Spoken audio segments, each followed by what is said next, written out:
Hello everyone. सो आज हम exercise 2A का क्वेश्चन नंबर 11 करेंगे।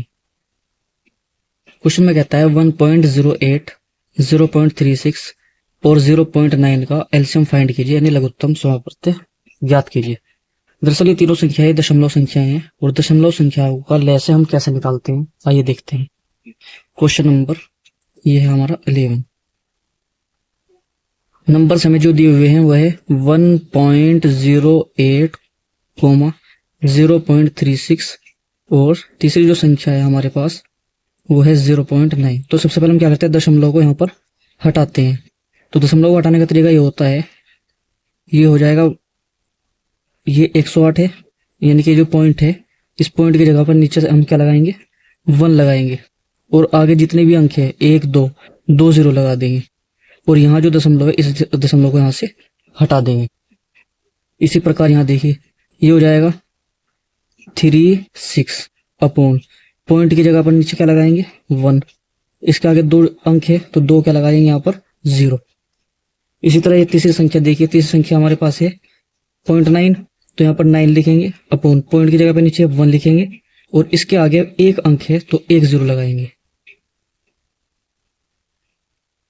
अब यहाँ पर देखिए, ये 108 और नीचे क्या है, 100 है, यानी कि डिनोमिनेटर में 100 है और न्यूमरेटर में अलग अलग संख्या है। यहाँ पर देखिए, यहाँ पर 10 है, तो इसको 100 बनाने के लिए हम क्या करते हैं, ऊपर नीचे 10 की मल्टीप्लाई कर देते हैं, ये 90 हो जाएगा और ये 100 हो जाएगा। सब डिनोमिनेटर सेम हुआ। अब देखो इन तीनों का क्या फाइंड करना है हमें, लैसे। जब लैसे फाइंड करते हैं तो हम क्या करते हैं, जो अंश में दी हुई संख्याएं हैं यानी 108 यानी 108, 36 और 90, इन तीनों को तो निकालते हैं एलसीएम। और मैंने बताया था कि जो हर में संख्याएं हैं उनका निकालते हैं में से, यानी एचसीएफ। किसका, 100 का, 100 और ये भी 100 है, इक्वल टू देखिए क्या हो जाएगा, इन तीनों का हम क्या निकालेंगे, लेस है, तो इन तीनों को एक साथ लिखते हैं। जब फैक्टर करेंगे ये हो जाएगा 108, 36 हो जाएगा, ये 36 हो जाएगा, ये 90 हो जाएगा। सबसे पहले 2 से डिवाइड करेंगे, ये 2 5 ज़ा 10, 2 4 ज़ा 8 हो जाएगा, ये हो जाएगा 18 टाइम्स डिवाइड, ये 45 टाइम्स डिवाइड हो जाएगा। इसको डिवाइड करेंगे 27, ये हो जाएगा 9, ये हो जाएगा 45। इसको डिवाइड करेंगे 3, ये हो जाएगा 15 टाइम्स डिवाइड। अब इनको डिवाइड करेंगे 3 1 5, इसको डिवाइड करेंगे 1 1 5 और लास्ट में हम क्या करेंगे, 5 से डिवाइड करेंगे, 1 1 1 हो जाएगा। इन सभी को मल्टीप्लाई करेंगे, 2 दूनी 4, 4 तिया 12, 12 पंजे 60, 60 तो ये हो जाएंगे, 3 तिया 9, ये 9 हो जाएगा, 9 6 54, यानी कि सबकी मल्टीप्लाई आ जाएगी यहाँ पर 540, यानी एलसीएम आ जाएगा 540 अपॉन इन तीनों का में से आ जाएगा 100।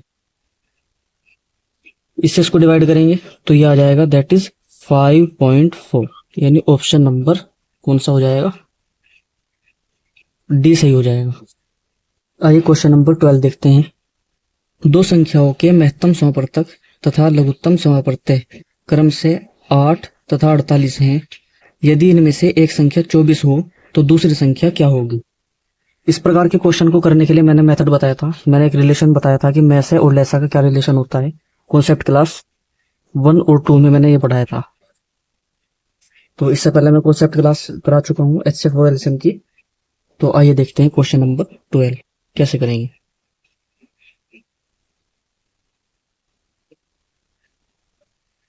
यानी मैसे, मैंने बताया था कि जो मैसे होता है, मैसे गुना लैसे, मैसे में जब लैसे की गुना होती है तब ये किसके बराबर आता है, संख्याओं के गुणनफल के, यानी एक संख्या गुना दूसरी संख्या, दूसरी संख्या। मैसे कितना है, ये कहता है कि क्वेश्चन में मैसे तो 8 है ना, मल्टीप्लाई लैसे कितना है, 48 है, बराबर एक संख्या 24 है गुना दूसरी संख्या फाइंड करनी है, दूसरी संख्या यहाँ पर फाइंड करनी है। जब हम यहाँ पर दूसरी संख्या को निकालेंगे, दूसरी संख्या को फाइंड करने के लिए हम क्या करते हैं, 24 को लेफ्ट में ले जाते हैं, यानी 8 × 48 और अपॉन में चला जाएगा, क्योंकि यहाँ मल्टीप्लाई में 24, ये डिवाइड हो जाएगा 2 टाइम्स, यानी ये 16 आ जाएगा। तो दूसरी संख्या क्या आ जाएगी, 16, सेकंड नंबर यहाँ पर 16 आ जाएगा। सो ऑप्शन कौन सा सही हो जाएगा? सी सही हो जाएगा, ऑप्शन नंबर सी। देखिए एसएससी एग्जाम में आया हुआ है 2010 में क्वेश्चन। नेक्स्ट क्वेश्चन देखते हैं, क्वेश्चन नंबर 13। क्वेश्चन नंबर 13 भी देखिए इसी तरह का है। क्वेश्चन नंबर 13 में ये कहता है दो संख्याओं का मैसे 11 है। इस बार मैसे कितना है? क्योंकि देखिए सबसे पहले हम देखते हैं, क्योंकि मैसे गुना लेस है, ये बराबर होता है एक संख्या गुना दूसरी संख्या। और हमें पता है कि मैसे यहां दिया हुआ है 11 मल्टीप्लाई एलसीएम लेस दिया हुआ है 7700 बराबर, ये देखिए एक संख्या है हमारे पास 275। जब ये लेफ्ट में जाएगी तो ये डिवाइड कर देगा इसको, है ना, 275। और राइट में क्या बचेगी? दूसरी संख्या।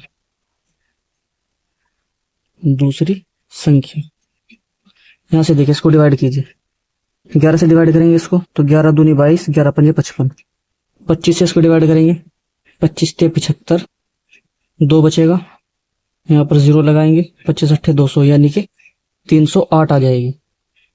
दूसरी संख्या 308 आ जाएगी, यानी ऑप्शन डी सही हो जाएगा। यदि आपने कॉन्सेप्ट क्लास नहीं देखी तो जाके सबसे पहले कॉन्सेप्ट क्लास को देखिए, वहां मैंने सब करा रखे हैं जितने भी कॉन्सेप्ट्स हैं। नंबर 14 देखते हैं। ये कहता है कि दो संख्याएं 3-4 के अनुपात में हैं तथा इनका लघुत्तम समापवर्तय 84 है, इनमें से बड़ी संख्या कौन सी होगी? दो संख्याएं हैं और उनका अनुपात दे रखा है ना, क्वेश्चन नंबर 14। अनुपात कितना है? 3:4, यानी 3:4 है संख्याओं का। और लघुत्तम समापवर्तक दे रखा है कितना? लेस दिया हुआ है यहाँ पर, यह है हमारा 84। तब एक चीज याद रखनी है, जब भी अनुपात में संख्याएं दें, जैसे 3:4 में दे दिया है ना, तो यहाँ पर अनुपात को हम क्या मान लेते हैं? x मान लेंगे। तो मान ले अनुपात जो है x है, और जब इस x की मल्टीप्लाई इन दोनों संख्याओं में करेंगे तो हमारी अलग अलग संख्या निकल के आ जाएगी। यानी 3 की मल्टीप्लाई जब x में करेंगे तो ये आ जाएगा 3x, तो एक संख्या तो यहाँ से क्या बन जाएगी? 3x बन जाएगी। एक संख्या बन जाएगी हमारी 4x।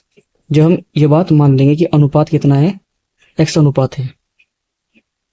अभी हमारी संख्या है, एक संख्या हमारे पास 3x है और एक 4x है। दोनों में कॉमन क्या है? x कॉमन है, x इसमें भी है और x इसमें भी है। तो जो कॉमन होता है मैक्सिमम टाइम्स, वो उसे कहते हैं हम HCF। तो यहां से जब हम कॉमन लेंगे, यानी x को हमने कॉमन लिया, ये तो हुआ हमारा मैस है, और इसके साथ में ये 3 और 4 इन दोनों का हम एलसीएम लेंगे तो क्या आ जाएगा? 12 आ जाएगा।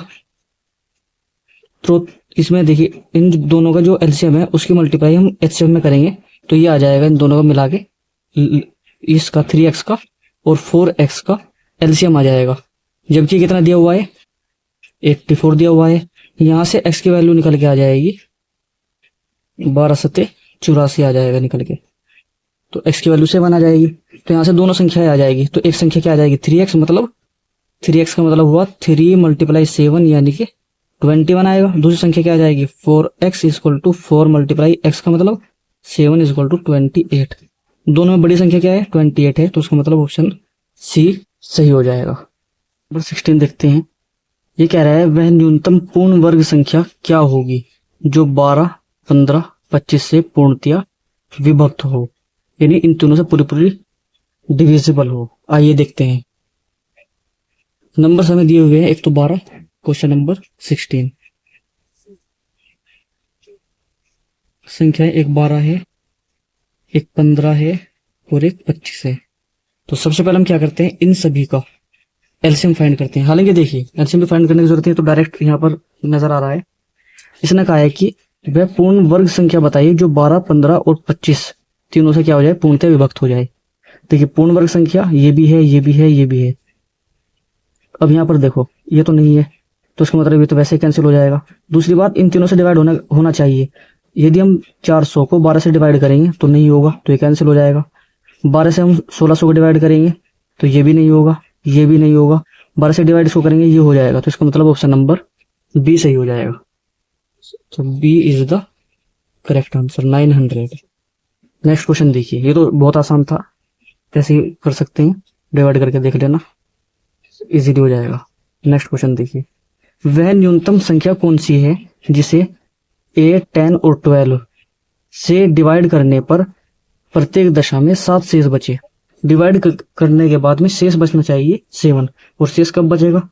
यदि हम इनका एलसीएम निकाल लें तो एलसीएम तो वो संख्या होती है जो तीनों से पूरी पूरी डिवाइड हो जाए, और एलसीएम जो आएगा यदि उसमें से हम 7 को और ऐड कर ले उसमें, तो इसका मतलब जो संख्या आएगी उसमें क्या हो जाएगा, डिवाइड करने के बाद 7 शेष बचेगा। इस प्रकार का क्वेश्चन मैंने पहले करा रखा है। क्वेश्चन नंबर 17 देखिए, तो क्या करना है, वह क्या कहा, न्यूनतम संख्या, न्यूनतम इसका मतलब क्या है, मैंने बताया था न्यूनतम हो, छोटी से छोटी हो, तो उसके लिए क्या करते हैं, एलसीएम फाइंड करते हैं। तो लैसा निकालते हैं, किनका लैसा निकालते हैं, 8, 10 और 12 का, इन तीनों संख्याओं का एलसीएम निकालते हैं।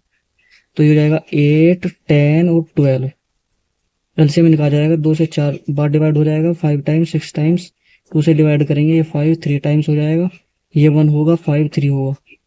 इसी प्रकार ये हो जाएगा 1 5 1, और 5 से डिवाइड करेंगे 1 1, ये हो जाएगा।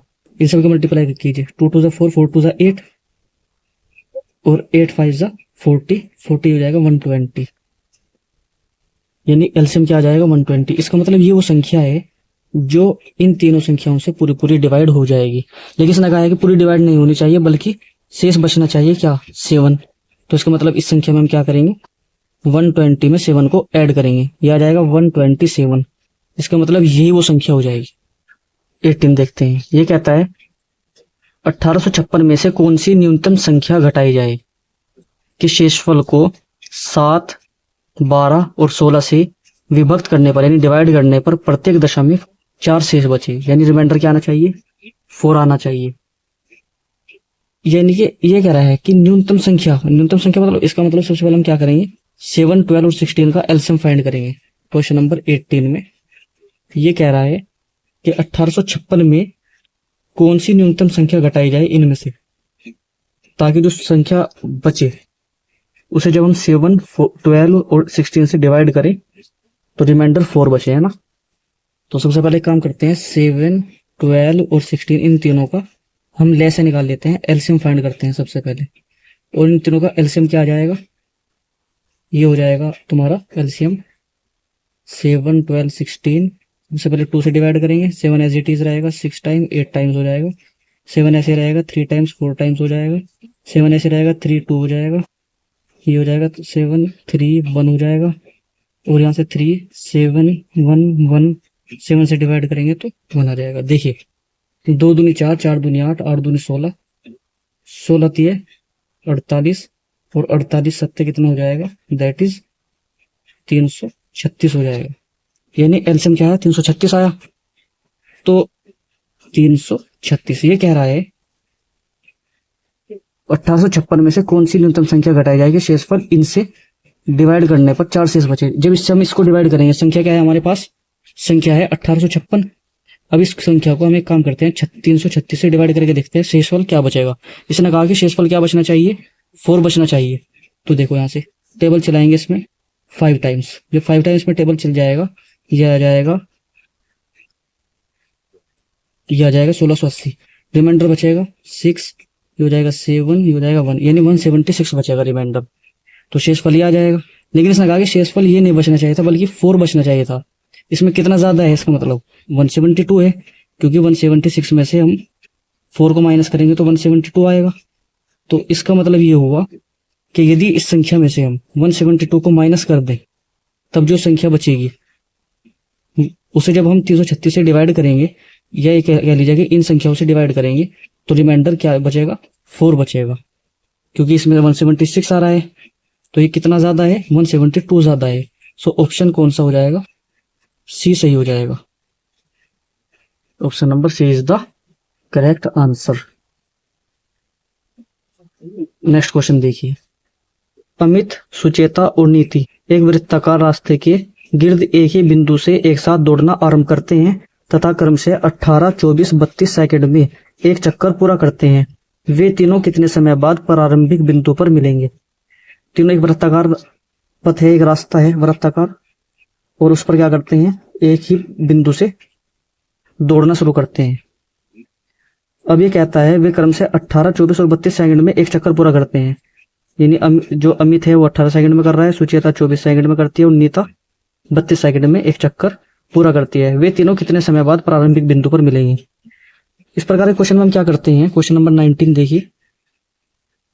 इन तीनों संख्याओं का यानी 18, 24 और 32 तीनों का एलसीएम ले लेते हैं। एलसीएम देखिए क्या आएगा, 2 से डिवाइड करेंगे 9, ये हो जाएगा 12, ये 16 हो जाएगा, ये 9, ये 6 हो जाएगा, ये 8 हो जाएगा, ये 9 हो जाएगा, 3 टाइम्स डिवाइड, ये 4 टाइम्स डिवाइड हो जाएगा। इसी प्रकार ये 9, ये 3 और ये 2 टाइम्स डिवाइड हो जाएगा, ये 9 हो जाएगा, 3 हो जाएगा, 1 टाइम्स डिवाइड हो जाएगा, 3 से 3 टाइम्स, 1 टाइम्स और 1 ऐसे रहेगा, ये 1 हो जाएगा, 1 हो जाएगा, 1। अब हम क्या करते हैं, सबको मल्टीप्लाई करते हैं। 2 दूनी 4 दूनी 8 दूनी 16 दूनी 32, 32 तो ये हो जाएगा, और 3 3 9, 9 दूनी 18, 9 ते 27 और एक 28, यानी 288 आ जाएगा इतने सेकंड। यानी इसका मतलब इतने सेकंड के बाद क्या होगा, वे तीनों इस बिंदु पर मिल जाएंगे जहां से उन्होंने दौड़ना शुरू किया था। ऑप्शन नंबर बी सही हो जाएगा। क्वेश्चन नंबर ये देखिए 20। क्वेश्चन नंबर 20 में क्या कहता है, नंबर 20 में कहता है 770/1147 का सरलतम रूप क्या होगा। सरलतम रूप के बारे में मैंने बताया था कॉन्सेप्ट क्लास 1 में कि सरलतम रूप क्या होता है, जब न्यूमरेटर और डिनोमिनेटर दोनों का HCF 1 आ जाए तब हम कहेंगे कि उसका वो क्या है, सरलतम रूप है। देखिए क्वेश्चन नंबर 20, संख्या क्या है हमारे पास, ऊपर है 777 अंश में और हर में क्या है 1147। तो सबसे पहले मैंने बताया था इसका सबसे अच्छा तरीका होता है कि अंश और हर दोनों का सबसे पहले में से निकाल लीजिए। तो 777 से डिवाइड करेंगे सबसे पहले 1147 को, ये टेबल कितने टाइम चल जाएगा, 1 टाइम चल जाएगा, यानी 777 आ जाएगा। माइनस करेंगे तो ये आ जाएगा यहाँ से हमारा 370। जो संख्या बचती है इससे हम डिवाइड करेंगे 777 को, फिर टेबल 2 टाइम चल जाएगा, ये आ जाएगा 740, रिमाइंडर बचेगा 37। 37 से 370 को डिवाइड करेंगे, ये 10 टाइम्स हो जाएगा डिवाइड, यानी कि 10 टाइम्स डिवाइड हो जाएगा। तो यहाँ से में से कितना आया, 37 आया। अब इस 37 से हम क्या करते हैं, दोनों संख्याओं को भाग करते हैं जो अंश में हर में। 37 से 777 को डिवाइड करेंगे तो कितने टाइम्स हो जाएगा। तो देखिए थोड़ी ऑप्शन की भी हेल्प ले सकते हैं। यहाँ पर जब इसकी मल्टीप्लाई 21 में करेंगे तो देखिए क्या आएगा, 7 आ जाएगा, 3 2 7 14, 1 हो जाएगा, 2 6 और 1 7, यानी कि 777 ये आया। तो ठीक है, इसको डिवाइड करेंगे 37 से तो ये आ जाएगा 21 टाइम डिवाइड हो जाएगा, और जब इसको डिवाइड करेंगे 21 से ये आ जाएगा 31 टाइम्स, यानी 21/31 ये आ जाएगा। ऑप्शन नंबर डी सही हो जाएगा। इस प्रकार आज हमने 20 तक क्वेश्चन कंप्लीट कर लिए हैं। नेक्स्ट क्लास में हम इससे आगे के क्वेश्चंस करेंगे। यदि आपको वीडियो अच्छी लगी तो वीडियो को लाइक करना, चैनल को सब्सक्राइब करना और अपने दोस्तों तक पहुंचाना। और मिलते हैं नेक्स्ट क्लास में।